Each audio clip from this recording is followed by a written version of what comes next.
like that whole Yoga Sutras idea of the fact that the eagle spreads its wings high, then brings its wings down, like being the kind of the cycle of life almost, that you have to you have to experience growth in its fullest form, keep pushing yourself and your boundaries of growth, and like keep pushing yourself, and then there comes a point when you want nothing more in the world and you want to bring it down. Like you want to kind of like bring the wings down and spend inordinate amount of time in silence and contemplation.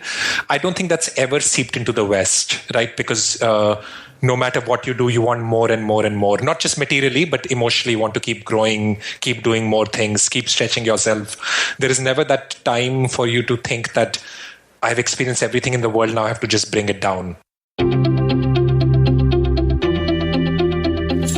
I'm Srini Rao, and this is the Unmistakable Creative Podcast, where you get a window into the stories and insights of the most innovative and creative minds who've started movements, built thriving businesses, written best-selling books, and created insanely interesting art. For more, check out our 500-episode archive at unmistakablecreative.com. Karan, welcome to the Unmistakable Creative. Thanks so much for taking the time to join us. Oh, thank you, Srini. Pleasure to be here. Yeah, it is my pleasure to have you here. I actually came across your story because you wrote in and somehow you managed to accomplish a miracle of all miracles, which was to get me to read a fiction book, which you wrote.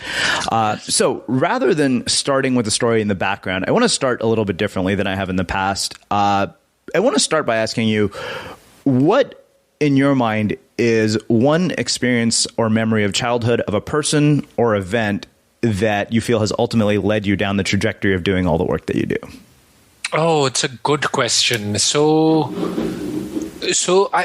maybe it's one image, or it's more like a collage that I grew up in the Himalayas in India, in a place called Shimla. And Shimla is right at the foothills of the Himalayas in the north of India. And a lot of the experiences growing up didn't make a lot of sense because, for instance, at a very regular level, we would see a lot of people, lawyers, doctors, engineers, Indian as well as outside from the West, come and live near the village in ashrams and caves and stuff. And they would actually do that. And at that point, we could never understand their motives, growing up. But I think like what's happened with me over a course of 30 years or so after I've come out of, after I went away from our town where I grew up was, I think those images meant something because I ended up doing a kind of something similar, not just in the sabbatical, but over a period of time, I've always been pulled to this idea of like the other world, like this, like call it spirituality, but that's just a vague word. But like I've just been pulled to this Indian mystical traditions a lot. And I think a lot of it came from seeing all those people around me in the childhood.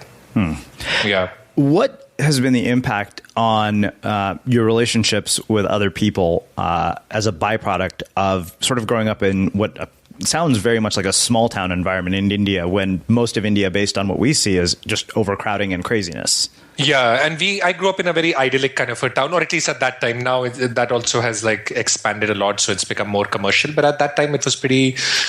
So I think for a long time, it's almost the opposite effect happened. I grew up with a very tight sense of community because the small town had everybody knew everybody. I had 30 or 40 relatives who lived there, as you can imagine in an Indian family. But also the family was even more, the community was even more tight-knit. So I think for a long period of time, I just didn't understand this concept of individual space and individual accomplishment. So my coming to the US for the first time was the first time I had enough space in my life to even think about all of those things. So I think in a way, it's the opposite effect. I feel like getting away from the town really helped me become liberated to pursue my interest in some form. Like I didn't even know for the first 28 years of my life, I didn't know I could write a novel.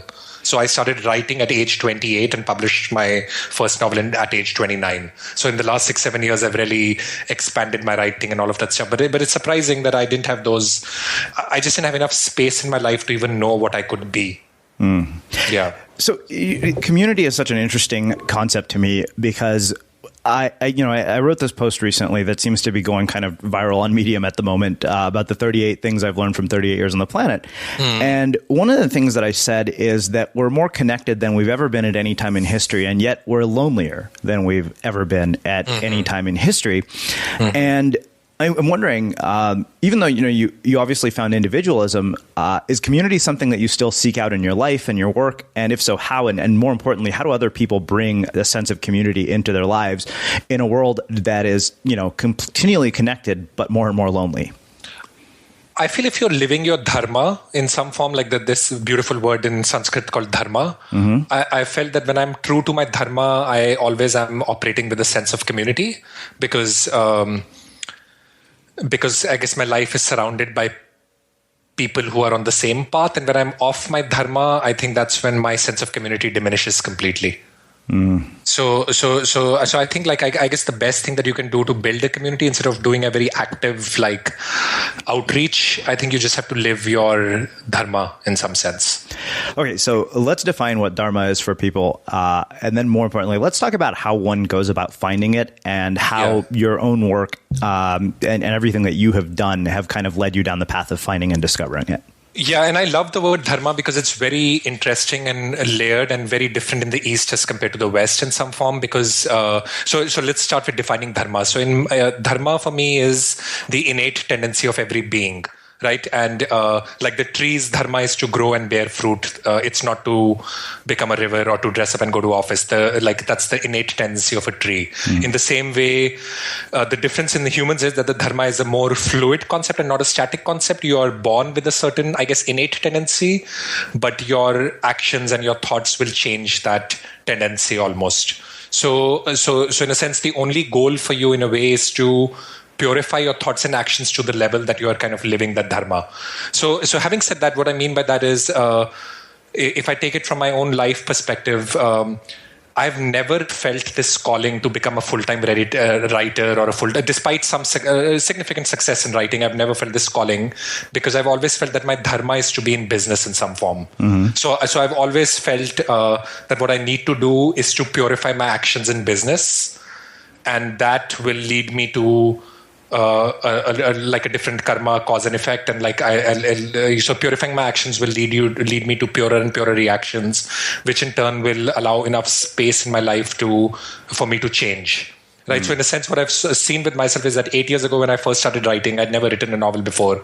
I wrote with some purity, and I've seen that this creative side has deepened and deepened, and the business side has lessened a little bit.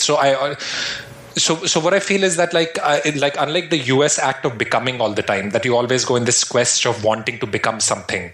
So you go from quitting your job as a lawyer to becoming a yoga teacher, for instance. There's just too much act of dramatic reinventions and becoming. I almost feel that you have to let your purpose come to you by purifying where you are and acting in line with your tendency where you are. So it's almost you don't have to become with that aggression. You just have to be pure in what you're doing, and that opens up things, Yeah, I guess the question for me is, I think from reading the book, and we'll talk about the book in more detail, it seems that there's this very Western tendency to seek out what Eastern mysticism provides, right? Like we think that to find enlightenment, we have to go and, meditate at ashrams in India. And I think, one of the more interesting things was you almost subtly poked fun at all the sort of, foreigners who come there for this spiritual thing with their crystals and candles and these hippies. And yet, we live in a world that perpetuates a lot of that sort of mantra. So I guess, I am wondering how in our day-to-day lives we find that sense of purity that you're talking about, how we bring it about in our day-to-day actions and the way we live on a day-to-day basis without having to spend, all this time at an ashram in India. Yeah, no, that's true. And I think that's where but what happens in the West is that's this famous saying that the robes don't make a monk.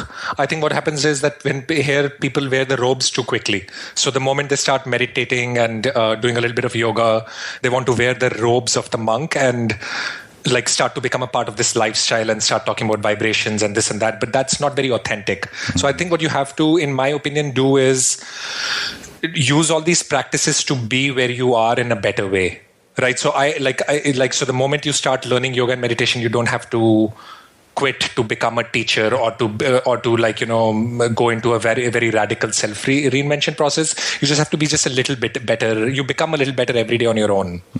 So I think the yoga thought of the chittavritti nirodha, this idea that your goal is really to stop the fluctuations of the thought waves wherever you are. I think that's the power of what you have to do, really.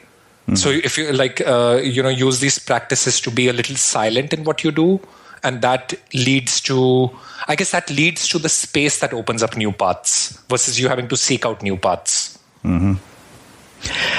So, I think that to me, you're this sort of walking contradiction and a really bizarre paradox, because you grew up in an Indian community, but you have this very sort of spiritual, creative side and artistic side, and yet you work as an executive. So a couple of questions come from that. One is what your parents were like and what the impact that they've had on you has been. And the other is something that I think is on my mind because our friend Mai Carlos talked about it. She talked about how certain cultures, especially in the Panamanian culture, they have sort of unwritten cultural dogmas. And of course, Indians have, literally probably they could fill, the Library of Congress with unwritten cultural dogmas. Yes. And I'm wondering how you resolve the tension between those two things. When I grew up, my parents were as Indian as they get. My mother was a school teacher. My dad was in the army, and they were very and I think it wasn't as much a cultural aspect as much as an economic environment. We were all trained, as you would well know, to become either doctors or engineers, right? Yeah. That was the only two paradigms. And you quickly knew whether you would become a doctor or not, right? Because you would know immediately. And if you didn't, and like 80% of the people knew that they wouldn't be doctors, you were very single-mindedly focused on becoming an engineer. So I think for the first, 21, 22 years of my life, I didn't think at all. So I had no independent thought at all on who I wanted to be. I was just following the path laid out for me, which was to kind of get into engineering college, get into business school, and then become an engineer. And it sounds very draconian as I speak now, but in some form or the other, I felt that there was some merit in the system in which you are not almost either allowed to, or you don't have the space to make very dramatic decisions when your mind is not mature enough almost. So I think in the US, what I've seen is that people have too much of a burden at age 16 to figure out what they want to do. And that's why they sometimes don't make the best decisions. And I think there's some merit in the system which we ended up with, right? So I grew up in a very conventional household with a very conventional kind of way of thinking, and became an engineer, and then went to business school and started working in corporations. And then I eventually did follow my creative instincts and stuff, but it's never been it's been a very gradual shift almost, I've moved from corporations to doing this, but I've always retained my job for many reasons. One is I actually express my dharma through it. I truly feel that I'm meant to be in business and corporate, so I feel nothing against it. Mm-hmm. And then I think more importantly, what I felt is that when not tying my passion to money has been the best decisions I've ever made. Mm. I've almost very singularly and very thoughtfully, not due to any pressure at all. So the more specific example here is that in 2012 or 2013 was it that it was the same month that my second novel was optioned into a Hollywood film with a very significant deal. Mm-hmm. In the same month as I got a worldwide book deal for this third novel. So I think it all happened within the same month, where there was this window where almost everybody was telling me the opposite, which is this is your time to, pursue your passion and become a writer. And and even then I decided not to, because I've always felt it's been very liberating for me to answer my deepest questions through my writing, and never write for ever thinking about my niche, my industry, my audience, my platform. I've never thought of those things. Mm-hmm. And in a sense, I think that's been almost the success of my writing, because the first two novels ended up doing very well in India because they captured a zeitgeist of a time, mm-hmm. Because I was writing from a very deep sense of answering my own questions that always resonated with a lot of people. And so anyway, so that choice has been very deliberate, and I don't think I'm going to change that unless my dharma changes almost by its own accord, Mm. Yeah. What are the deepest questions that you were seeking answers to through your writing? Surprising, it's changed a lot. So in the third novel, which you've just read, or my first international novel, I think those questions were the deepest questions that a human poses, right? Why was the world created? What is the nature of the creating energy?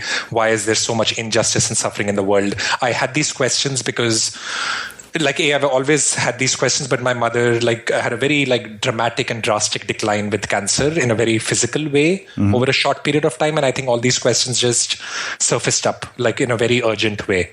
So I think answering these questions became very important to me with, I guess, the third novel. But but in my early novels also, I've like raised, like the second one, which did very well in India. The reason it did well in almost was because I was raising the question of what does success mean in the world, and my answer was atypical for the Indian conditioning, and I think that kind of like had a lot of resonance with I guess the youth going through in a very seismic shift happening in society at that point. So I think they've all answered questions that have been very important in my life at that point in time. Do you think that to bring these kinds of questions to the surface in our own lives and to really seek out answers to them, we have to experience something as difficult as, losing a mother to a life-threatening illness, or something that is really, really traumatic? Because the reason I'm asking this is I've often found that, just from not only in my own experience, but from speaking with so many people that I have, you having heard our interviews know this, that often big change in, this tendency to seek out answers to these very deep questions often is the byproduct of difficult things happening in our lives. Yeah. I mean, obviously there is a role of suffering in some form or the other. Suffering always will lead you to a visceral experience with suffering is going to always lead you to a more personal pursuit than any intellectual question, right? So I think when you have a visceral experience with it, then you ask these kind of questions in a more real way. So that happens. But personally, Shini, I'm a little bit on this 4-1-4 model that I kind of define, which is I work for 4 years and then take a year off, and then work for 4 years, take a year off. So I've done that over the last decade or so, and I've done 3 cycles of it. And I think I'm almost consciously allowing myself this space. I'm building in this space to contemplate almost. Yeah. So it's not like I work and write. I almost work in a very goal-driven way in the 4 years that I'm working, and then I take a year off to, I guess, just be completely consciously goalless, just live in kind of very physical austerity, not read a lot, not have this constant hankering to become better, to grow. I'm just kind of constantly, I'm letting be in order to like allow that space for contemplation, if you will. What have been the byproducts of those years off in terms of how you've seen the world differently before and after those experiences?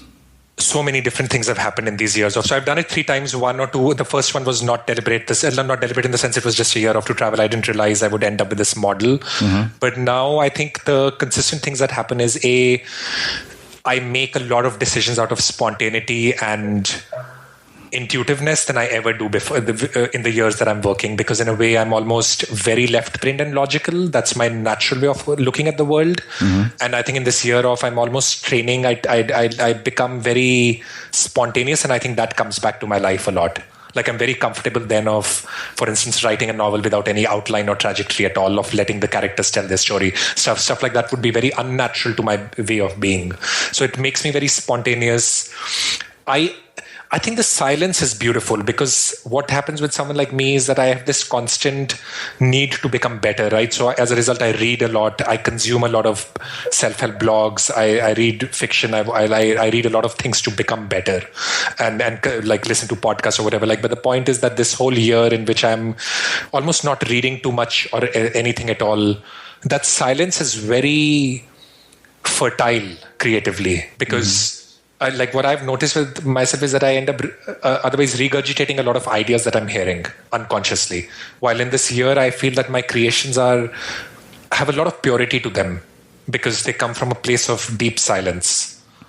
That happens. Then I think the physical austerity is very important also, because I think in the last year, for instance, my wife and I lived we went from Europe to India by road, sleeping on train stations and hostels and all that stuff. And then in India, we lived in an ashram for 4 or 5 months, where we were just sleeping on a floor and taking cold showers every day or whatever. Those physical austerity becomes very liberating once again, because I think all my decisions become very honest when I come back. They're very linked to they're never linked to any physical convenience, if you will. I'm never thinking about material things in some form. I think it's very, and it's easy to do it intellectually. I think I emotionally get liberated in a way that I genuinely have viscerally understood that all I need to be happy is a floor in an ashram and a cold shower. So I just make decisions out of more like deeper places, I think, in some ways. So all these things happen for me in this year, What has been the impact of the 1 year periods on the 4 year periods and the way you live your life? And more importantly, what can people take away from this? The 4 year periods, and it's almost like I come back with the microcosm of that is that it's the same thing in a day. Like in a single day, I try to, and now with two like a toddler and an infant, it's becoming harder and harder. But I try to have a meditation. Definitely, I meditate in the night, no matter what time I sleep. So there's a meditation practice in the night and as much of stolen moments as I can manage in the morning. The impact of that is that it just gives you a little bit of a. And in the same way that 1 year, coming back to the 4 years at a macrocosm, I think the biggest thing that happens is that my action-reaction cycle breaks a little, right? Like, so I'm not always, if there is a stimuli, I don't immediately react to it. There is a space in my automatic space in which I note that there is something happening in me that is, so if somebody is irritating me, my immediate reaction is not to get irritated, but to get this idea that I'm feeling irritated. And in this moment of I'm feeling irritated, the irritation either dissipates or reduces in intensity. In the same way, physically, I notice that if I'm leaning forward or my steps are going too fast, I know immediately that I'm not in the moment. So I think those small physical cues break this action-reaction cycle. And I think that space is very magical for me because it allows me to, I guess, live life with a little bit more silence than I would otherwise. So I don't know about you, but vacuuming is not one of those things that I ever look forward to doing. But as you know, your environment has a huge impact on your creativity. So I still like it to be clean wherever I'm living and working. But now it doesn't have to be something that you deal with. If you're like me and you grew up in the 80s, you probably fantasized about the day when cleaning your house would be like it was for the Jetsons, meaning you don't have to lift a finger. Well, the good news is that we're already kind of living in that future. And the easiest way to make sure your floors are clean every day is with the iRobot Roomba Robot Vacuum. It cleans up after itself. The Clean Base automatic dirt disposal takes convenience to a new level, automatically empties its own bin into an allergen lock bag that holds 60 days of debris and traps 99% of pollen, mold, and dust mites, so you can forget about vacuuming for months at a time. Let the Roomba clean for you instead. It learns your home, finds dirt, and empties itself on its own. It's got powerful cleaning performance made effortless. Remember, if it's not from iRobot, it's not a Roomba. To learn more, go to irobot.com/unmistakable. It's interesting. A good friend of mine and a mentor had told me once that, human beings are the only species with the capacity to pause between stimulus and response. And when I asked him what the key was to developing that, he said a meditative practice. And of course, that sold me finally on cultivating a daily meditation practice. And even just doing 10 minutes a day, I'm kind of blown away by how less likely I am to react to things that used to once just cause me an insane amount of anxiety and stress. Exactly. And then once I come back from a year of like that, in which much of my time is not in deliberate meditation, but there is a lot of innate kind of desire to spend a lot of time in meditation. And I'm very silent for at least the first year. And then the world starts to take its toll and keeps nipping. And then, I need the year again. After 4 years is what I've noticed.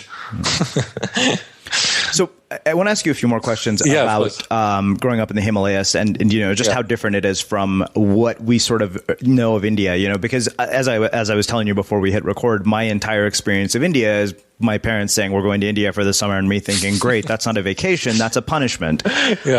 So I'm just curious, what perceptions of all of this we have that are wrong and, what is a more accurate reality of what this all looks like?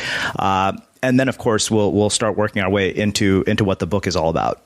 Yeah, sure. So the first thing is that the Himalayas are actually almost as exotic as they might appear on paper. Like when we were growing up, there are strange things that you see every day, which don't seem strange then. Now, because that's your world, right? But you do see yogis in their caves and all that kind of stuff like that you can think of from the Himalayas. So that happens. And it's very idyllic in that way that, you have a lot of free time and space and community and playing in the mountainside. What's obviously not talked about that much or is probably not covered is that the practical aspect of growing up there is pretty tough in some ways. Like, for instance, the schooling is terrible. When I came to Delhi in my 10th grade or whatever, like my high school, I didn't know what a parallel line was, because my teacher had never taught geometry in the 9 years that I'd grown up there, or like in the 14 years that I'd grown up there. So I guess it's also backward in that form. So I think it's almost like you have like in that you always have that trade-off between, the time to contemplate and the progress in the world almost. Like I think that trade-off is in that there is much more space there, but much less focus on achievement and progress. Yeah. Do you feel that having grown up there has made you a more enlightened person in your day-to-day life? No, I don't. I think, or maybe it's planted some right questions, I think. Like, like that whole Yoga Sutras idea of the fact that the eagle spreads its wings high, then brings its wings down, like being the kind of the cycle of life almost, that you have to you have to experience growth in its fullest form, keep pushing yourself and your boundaries of growth, and like keep pushing yourself, and then there comes a point when you want nothing more in the world and you want to bring it down. Mm-hmm. Like you want to kind of like bring the wings down and spend inordinate amount of time in silence and contemplation. I don't think that's ever seeped into the West, right? Because no matter what you do, you want more and more and more. Not just materially, but emotionally, you want to keep growing, keep doing more things, keep stretching yourself. There is never that time for you to think that I've experienced everything in the world, now I have to just bring it down, bring myself down. I think I just grew up with that idea. Mm-hmm. So I think it came back. Like I had this very visceral feeling about 3-4 years ago that there is nothing more that I want in this world. Like I don't want there's just, I don't want to see anything more. I don't want to travel anywhere else. I've seen everything I want to see, and I want to. So I almost that's why we spent almost a year in an ashram, mm-hmm. Because it wasn't like I was trying to be something. It was just what I felt like doing. Because I think somewhere it's seeped down, but here I think the whole thrust is our role models are like Elon Musk, who's like trying to get to Mars or whatever. Like that's the whole culture is role modeling more and more and more. And I think in the Yoga Sutras and stuff that I grew up in, we did believe that there was a point in which at an individual level you've experienced everything and you just have to complete your journey by going within. So I think the stuff like that really has helped in some form. So it sounds to me like reaching that point of fulfillment where we don't feel as if we want anything more must be like the ultimate sense of freedom. At least that's what I think just from hearing the way you describe it. And yet I can't fathom the concept of reaching a point. I mean, I maybe experience it for like the briefest of moments every time I drop into a wave, maybe when I surf. But I am wondering how we bring about that sense of satisfaction and the sense that we don't need more to be okay in our lives, if that makes any sense at all. It makes a lot of sense, Srini. I'll unfortunately have to take this in a little bit of a mystical direction, which is the point is that when you grow up where I've grown up, this idea of life being a continuum of cause and effect, and having many, this whole cause and effect cycle, karma continuing, is a very seeped in part of my thinking. So like said another way, if you're not feeling that innate tendency at this stage, then you don't have to bring it on almost. You're just in this life, you're meant to keep spreading the wings more and more, and it's totally fine to do that. And I think there will be a lifetime. That's why I'm saying, unfortunately, it's a little bit of a mystical viewpoint, but it's very seeped into my kind of thinking because of the, in which, for instance, I'm very comfortable right now that in this life, or at least at this phase where I'm thinking, I'm not going to become a meditation teacher. I'm not going to become a yogi in the Himalayas because I'm not ready for it yet. Mm-hmm. I still have this pull towards business and getting my word out there and selling my novels. And I'm the difference is that I'm very comfortable with it. I'm comfortable that that's the nature of my evolution in this life. Well, let's do this. Let's shift gears and let's start start talking about the book, but where I want to start actually is by talking about fiction writing, because it's a totally different kind of writing than I'm used to doing as a nonfiction business writer. So I'd love for you to talk about your creative process for, how an idea comes to life, how you take that idea and, bring it into the form that it becomes a book, how you build characters, all of that, which I realize is a really deep question. But I'm just very curious about what the creative process for your work looks like. It's actually very simple for me, Srini. Like, not simple, the act of doing it, but the conceptualization is I always start with that I need two pillars, entertainment and meaning. Okay. And if I'm able to crack entertainment and meaning, then I just have to put in the work in order to get to the final output. So I almost start with the question of, the meaning is very simple for me. Once again, the question I ask myself is, what is the biggest, deepest personal question that I'm struggling with? Mm-hmm. Right. And the novel becomes my tool to answer it. And then and the entertainment is what makes, I think, fiction special, because entertainment allows you to create a new world that the new fictive dream that the reader enters and forgets themselves in, and almost like it's a touch of divinity in a way that you completely dissolve in the story. And that's why I like the concept of entertainment so much. And then I just think about what is the way I'll answer the meaning question in a completely page-turning way. Mm-hmm. So I think those are the two. So when I conceptualized this novel, for instance, the meaning question was very clear because it had been haunting me for many years, that I need to answer for myself very clearly the hardest questions on the meaning of existence, the nature of creation, the nature of God. But I also knew that I didn't want to write a PhD thesis on that. So the entertainment was, I knew that I would write a journey through secret India that nobody would have access to otherwise. I would create a secret world around hidden ashrams and caves and stuff. So night markets, and also so I think those are the two pillars on which I create my story. Yeah. Well, I do have to say, you absolutely created a hidden India, one that was completely off my radar. That's actually what drew me into the book, because I was so blown away by seeing this side of a country that I'd never seen. I'm curious how much of your own life you use as sort of inspiration for the material and the characters in the book, because at moments I kept wondering, I'm like, how much of this is autobiographical? Like, which parts of this are you borrowing elements from your own life? And how do you find that balance between borrowing elements from your own life to make something inspiring and entertaining, but not taking it so far that it basically becomes boring to the reader? Yeah, it's a good question. I think obviously a lot of it is like the meaning, but as I said, the emotional, every novel is emotionally autobiographical for me because I'm answering my own questions through it, right? And the entertainment part, I guess for me, the kind of the principle almost is that fiction should have its own propulsive force. And like it should have its own propulsion, which means that the character should be making its own choices and going along its own journey. So the moment I sense myself present as an author giving a message of any kind, I know that the fictive dream is going to break for my reader.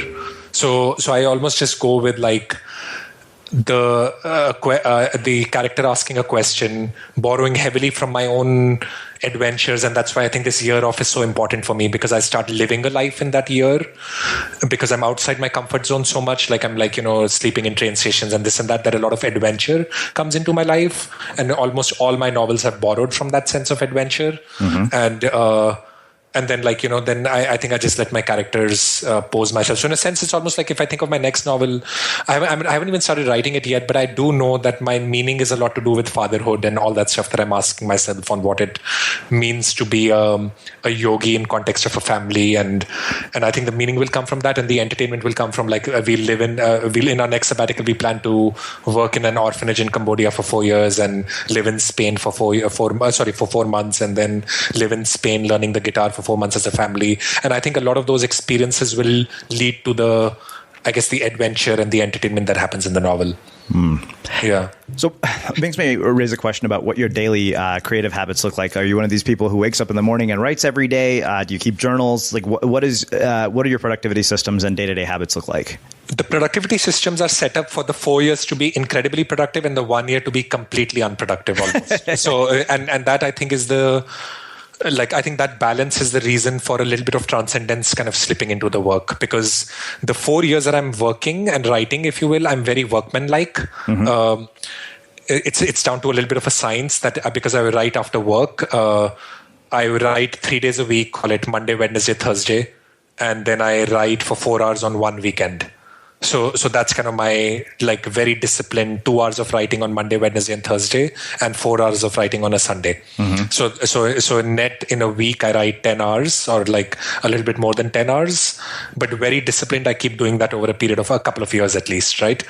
But in the year that I'm off, I'm like the most indisciplined person in the world, which is I only write when I want to. Wow. And there would be months at a stretch in the last sabbatical when I was in the Himalayas that I didn't write at all. I was just hiking a lot in the mountains and like meeting all these yogis and strange people and like just being in the moment. And then Europe to India, again, I didn't write a word because I was just enjoying the experience of like traveling and slipping into. And then in Portugal, I just wrote in a spurt for like 10 or 12 hours a day. In 3 months, I lived in a village and just wrote for 3 months and I almost like completed the novel then. So I'm almost very... just completely based on what, like it's totally slack. But I think this is very good because if I was always tight, I think my novels would be very workmanlike. Yeah. And then when I'm in that slack period, now I can't recognize some of the portions I've written in the novel because they've come from that complete like dip into transcendence of some form, you know? So so that's my creative process, like tight and slack. What, has been one of the most impactful memories from your time in the Himalayas or your travels of somebody that you've met that has influenced and shaped the work that you've done in your books? Very good question. There's one afternoon I remember with this yogi who'd come out of the cave after spending 11 years there, and like he had spent 11 years in a cave alone, just drinking milk that the villagers would leave out of his cave, you know. So he was in complete silence and all that stuff. So he came out after 11 years, and he had started a school there up in the mountains. I'm talking Gangotri, like very hard to get to, and he started his school, but not with this Western sense of like, I'm going to change the destiny of kids and all that stuff. And like, you know, create this school with many branches that's going to change the world. Like not with that idea, but just like he had this this innate kind of desire to teach a little of what he had learned. So I remember spending an afternoon with him, in which he just kept answering my questions without me asking them. And in that moment, it never felt mystical at all in any form. It felt very real because I had been living in the Himalayas for 3-4 months then. And he, I could just sense that like words are just like a grosser form of thought, and thought is just a grosser form of feeling. And he's just answering feelings that are coming to me. And I remember these 3-4 hours that I spent with him talking about, and like talking, I guess, in that way about enlightenment and what living in a cave felt like. And I just remember coming out of that experience without thinking much. But this whole idea that I cover in the book about the superpowers of yogis and all that stuff, that I think all originated from that afternoon, where I was like, I have met someone who's just viewing everything as one energy, like something is grosser, something is more subtler. So there is really no limit to a human who's experienced that in a very real way, who's just experienced one energy everywhere and one consciousness everywhere, and everything being subtle or gross manifestations of it. So I think a lot of that inspired my writing. Well, I think that makes a perfect setup to let you tell our listeners a little bit about the book, and then I have a few more other questions about the writing.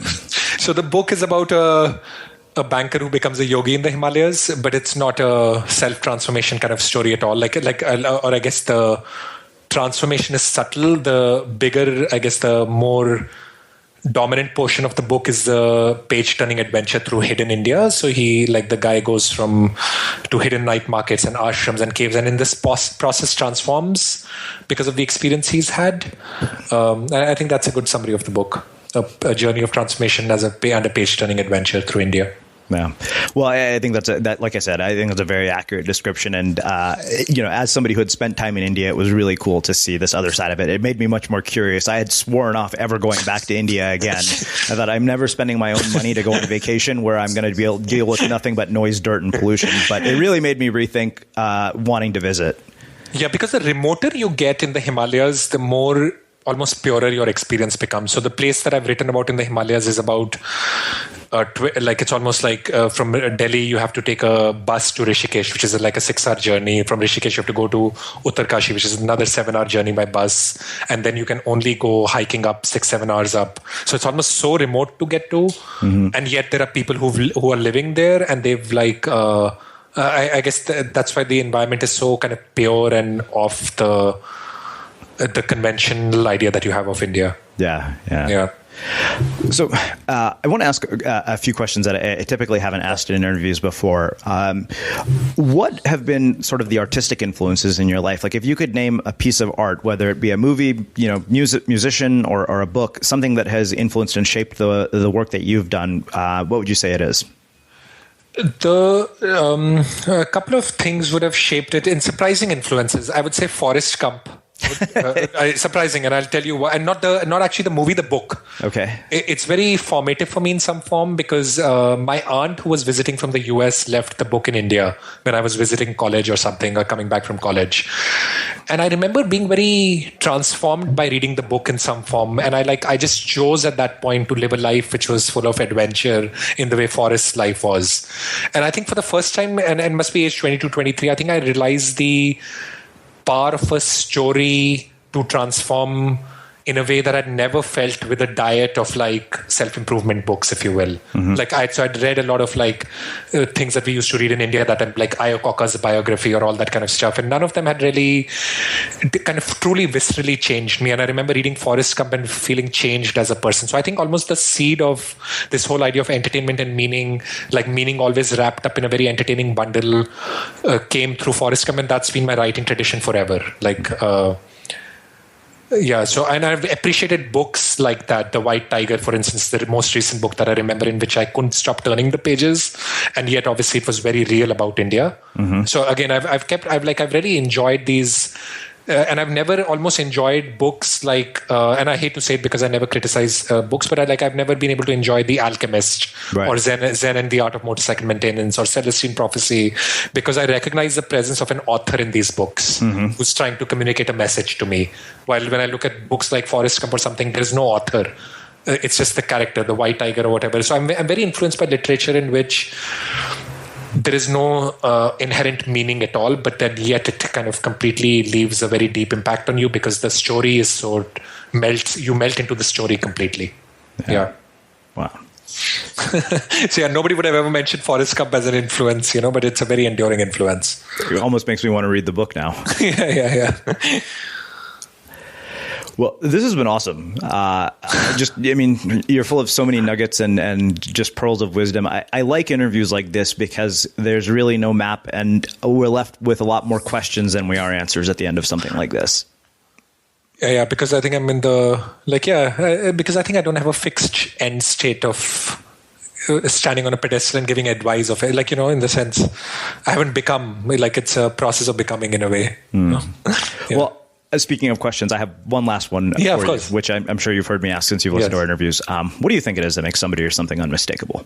I was thinking about that, Srini. I think what makes something very, it's the concept of dharma again. When I see somebody living their dharma well, which is acting in line with their innate tendency, I think that makes them really, inspirational for me because, as I said, for me, Elon Musk is equally inspiring as this yogi who had spent 11 years in a cave and was teaching 6 school students in a village a little bit after their school.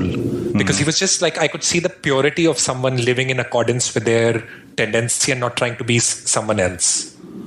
Yeah. So there's this purity of dharma, I think, of and I feel like our whole culture has become giving us messages about you should become an entrepreneur, follow your dream, hustle, this, that. And while there is a lot of purity, if you're a lawyer who's just acting with a lot of purity in his law, I think that's if that's your dharma, then act with purity in that dharma. And I think there's a exceptionalism in that, which is beautiful. Yeah. Well, this has been phenomenal. And, for everybody listening, I can't recommend this book highly enough. I mean, I don't read fiction books, and I read it cover to cover in 3 days. I couldn't put it down. So I really, really appreciate you taking the time to join us and share your story and insights with our listeners. Oh, Srini, it was a real pleasure. Thank you for having me. Yeah, awesome. Yeah. And for everybody listening, we will wrap the show with that. Thank you for listening to this episode of the Unmistakable Creative Podcast. While you were listening, were there any moments you found fascinating, inspiring, instructive, maybe even heartwarming? Can you think of anyone, a friend or a family member who would appreciate this moment? If so, take a second and share today's episode with that one person, because good ideas and messages are meant to be shared.